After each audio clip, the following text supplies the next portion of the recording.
'ਚ ਬੰਦੇ ਦੀ ਕਦਰ ਨਹੀਂ ਹੁੰਦੀ ਤੇ ਜਦੋਂ ਉਹ ਦੁਨੀਆ ਤੋਂ ਤੁਰ ਜਾਂਦਾ ਹੈ ਤੇ ਫਿਰ ਭੱਜ ਕੇ ਲੋਕ ਉਹਦੇ ਜਨਾਜ਼ੇ ਨੂੰ ਕੰਧਾ ਦੇ ਰਹੇ ਹੁੰਦੇ ਆ ਜਿਉਂਦਿਆਂ ਨੂੰ ਧੱਕੇ ਦਿੰਦੇ ਰਹੇ ਨੇ ਤੇ ਉਹ ਜਿਸ ਵੇਲੇ ਮਰ ਗਿਆ ਉਹਦੇ ਜਨਾਜ਼ੇ ਨੂੰ ਭੱਜ ਕੰਧਾਂ ਦਿੱਤਾ ਹੈ ਤੇ ਫਿਰ ਉਸ ਵੇਲੇ ਉਹ ਕੀ ਪੁਕਾਰ ਕਰਦਾ ਹੈ ਬਾਬਾ ਜੀ? ਹਾਂਜੀ ਉਸ ਵੇਲੇ ਉਹ ਕੀ ਪੁਕਾਰ ਕਰਦਾ ਹੈ ਕਿ ਸੈਕ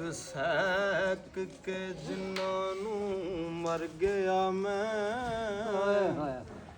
ਅੱਜ ਸਦਰਾਂ ਵਾਰਨ ਤੇ ਆ ਗਏ ਨੇ ਲੀਰਾਂ ਪੱਟੀਆਂ ਵੇਖ ਕੇ ਹੱਸਦੇ ਸਨ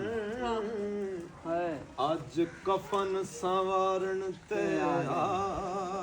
ਗਏ ਨੇ ਉਹ ਫੜੀ ਬਾਨਾ ਵਿੱਚ ਮੁਸੀਬਤਾਂ ਦੇ ਕਬਰ ਵਿੱਚ ਉਤਾਰਨ ਤੇ ਆ ਗਏ ਨੇ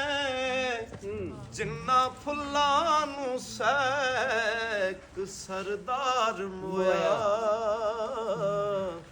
ਕਬਰ ਉੱਤੇ ਖਲਾਰਨ ਤੇ ਆ ਗਏ ਨੇ ਉਹ ਜਿੰਨਾ ਫੁੱਲਾਂ ਨੂੰ ਸੈਕ ਸਰਦਾਰ ਮੋਇਆ ਕਬਰ ਉੱਤੇ ਖਲਾਰਨ ਤੇ ਆ ਗਏ ਨੇ